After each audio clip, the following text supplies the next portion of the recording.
Long ago, from an ancient period in our lifetimes, 2020, I posted my review of Roblox 2020 egg hunt event. And honestly, the review kind of sucks. I tried reviewing every egg, but stopped for some reason and went straight to the conclusion. Also, Tanuki Alex commented on that video and gave me really good advice. I'm still geeking about that. But 4 years later, egg hunt has returned in the form of the hunt. So without further ado, let's begin with the pre-hunt, Roblox hunt, whatever. Let's begin.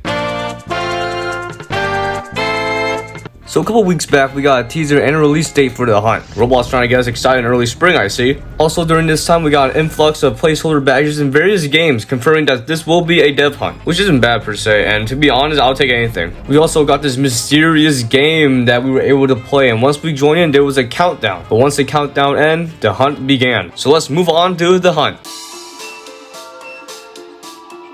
Once the hunt began, we were greeted with an immense amount of games, including... Wait a minute. 3 out of 10 because it's another stupid simulator. No. Wait. Hot take, but the gambling part might be better than the actual game itself. I can't.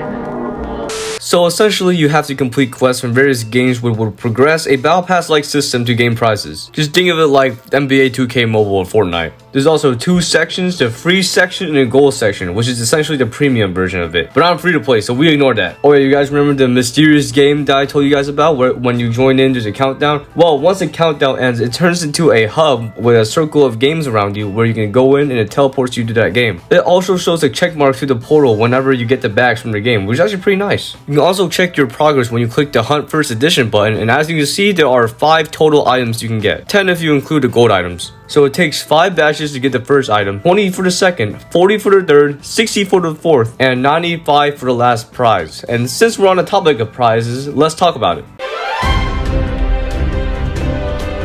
For the first item, we have the Vault Hollow Compass. To get this item, you will need to get 5 badges. Pretty easy. The item itself is pretty neat. It's more on the simple side, but that's something you expect for the first item. The second item, the Staff of Vault Explorer, is obtainable at 20 badges. A pretty significant jump. The item is alright. It has a magic sorcerer vibe to it, which I like, but I don't really think it's worth the 15 badge grind for. The third item, the Vault Explorer Wings, is obtainable at 40 badges, which means you have to grind another 20 badges. Despite the 20 badge jump, I feel like this item is worth grinding more than the staff one. It's one of the few items in the event that gives you a special effect when you wear it in any Roblox game. Plus, it's a wing accessory. You can't go wrong with a wing accessory. Speaking of wing accessories, I think that the Man City wing should have been the wings that we could have gotten for this event. It does open up more for the special effects, but at the same time, it might not fit with the rest of the items, so not entirely sure. For our fourth item, we have the Vault Explorer's Cowl, which is obtainable at 60 badges, which is another 20. I'm not going to be sleeping tonight. The item itself looks pretty cool. It has a ninja theme to it, which could do wonders in the blue ninja theme outfit. Unfortunately, it doesn't have an effect, which is kind of sad. They could have added like an effect for his eyes or something. And for our final item, with a total of 95 badges, we have the Vault Explorer's Crown. Guys, I think we should destroy this item because it has that Sauron in him.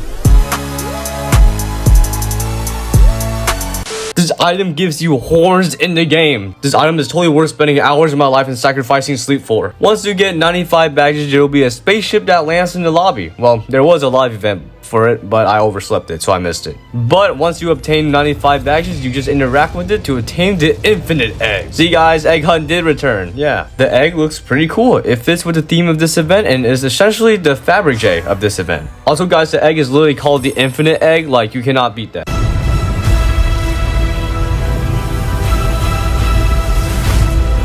And that would conclude the main line items. I'm still not going to talk about the gold items. The items, while they do have their positives with their appearance and their effects when you wear them in the game, it just doesn't feel as rewarding as I would like because I've grinded 95 badges for essentially 6 items. It took me a total of 5 days to get all the items, which isn't too bad. Let me know in the comments how many days it took you to get the items and what is your personal favorite item. Mine is the infinite egg. And since we're talking about the items in which you need to get the badges for, let's just talk about the games.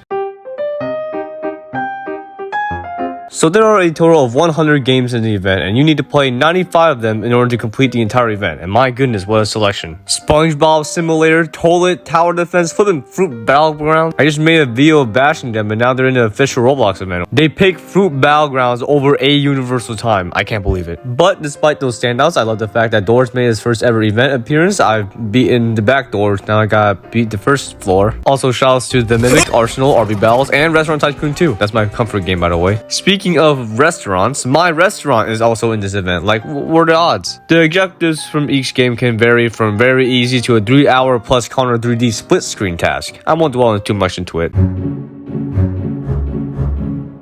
For our first bonus item, we have the Hunt First Edition t-shirt, which is obtainable by joining the hub game. It's a cool shirt, but I wouldn't personally wear it. For our next item, we have the Vault Star headphones, and to get these, you need to find a star creator and have them launch the item for you. I got mine from the YouTuber XPie, thank you so much. The item itself is really cool. I like the golden appearance of the headphones, and it really makes it stick out from the rest of the items. Plus, there's a gap between the headphones and your head, so you won't be getting a head dent anytime soon. For our next couple items, is actually not part of the event. We actually have the UGC eggs. In the event, there's a couple of games both inside and outside of the Hunt event that made their own UGC egg event for us. I unfortunately only got 2 of them. For the first egg, we have the Demon Egg, Fractured. I didn't bother to get the rest of the forms, but despite that, I think the egg looks good. It's a demon egg that's fractured. There's nothing wrong with it. Now for our second egg and ultimately the last item inside the bonus items, we have the Strongest Egg. Yeah, this item was pretty easy to get, so you need to get 11 keys from defeating these retro enemies. These enemies are really annoying to deal with, but you'll be able to get the keys once you defeat them. Once you get all the keys, you get this cool animation and boom, the strongest egg. That egg is definitely strong.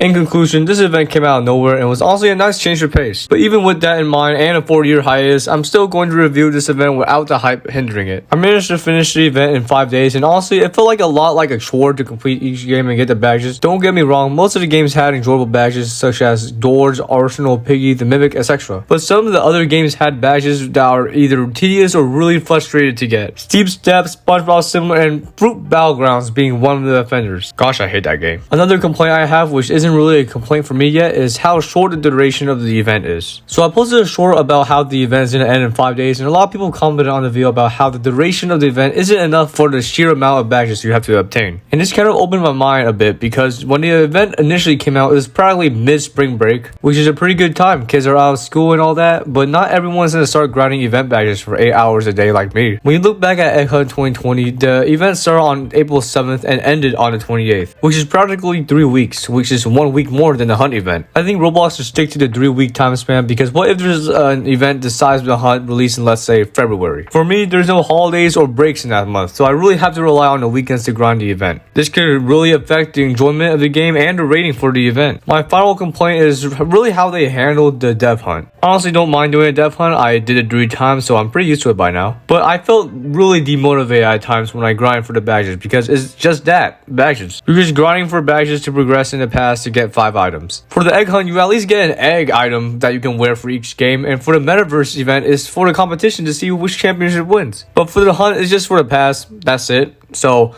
I hope Roblox improves on this by adding more items or possibly reducing the amount of games. We'll see. And that's all I have for the negatives. Let's talk about the positives. For the first one, it's the hub that they made for the game. They have a circle of games around the map and 4 in the middle that shows the name of the games and whether you complete it or not. It's really simple, yet really effective. One thing Roblox should add is a UI that says whether or not you want to teleport to the game, because once you walk up into the portal, there's no going out. Speaking of things to add, the game selection in the Hunt was a bit of a mixed bag. In Roblox, if you're planning on doing another Hunt event, I got some game recommendations. It's kind of weird that we have more than 3 driving related games in the event. I think we should have at least one of these games appear in the next Hunt event. Also, what games would you like to see in the next Hunt event if they ever make another one? Comment down below. Now that we got the negatives and positives out of the way, it's time for the final verdict. For Roblox The Hunt, I'll be giving it a 6.4 out of 10. The rating doesn't look good, but trust me guys, Roblox is in the right direction. It's just the beginning. Well, that is practically it for this video. Let me know what are your thoughts on this event and what Roblox can do next time to make it better. Like and subscribe, and I'll see you soon.